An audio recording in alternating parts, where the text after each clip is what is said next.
So,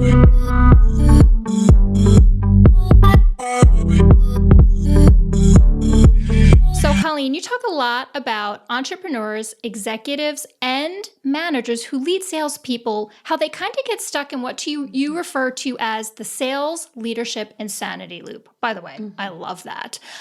Would you mind kind of talking to us about that, explaining it to us, and really why is it so important? You know what I found in my years, not only being a former VP of sales, but also now for 20 years working with sales teams, is a lot of well-intended CEOs and sales managers are working on the wrong end of the sales performance issue. So let's start with, hiring top salespeople.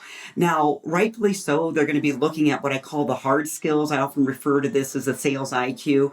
So do they have industry experience, number of years of selling experience?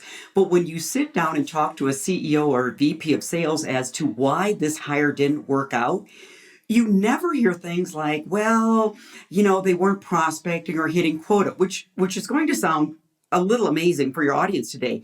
You'll hear things like bad attitude, wasn't a good team player, bull in a china shop and didn't care. So it's often they're missing vetting for the soft skills, the very, very important skills that lead to retention in an organization. When you take a look at training and development. So myself included, I love training the hard skills, negotiation, prospecting, asking good questions.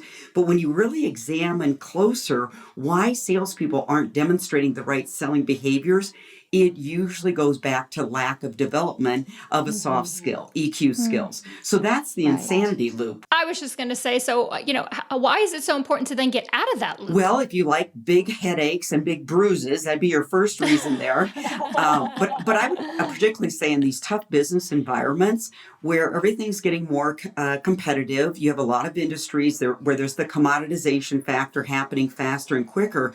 You really don't have the luxury of being average. I don't think you've ever had the luxury of being average, but today's business environment is not kind to average salespeople, average sales organizations. So if my team is only equipped with 50% of the skills, they're probably not going to win 100% of the business that they could or should. So it's really giving them 100% of the skills to be successful, not only in sales, but in life.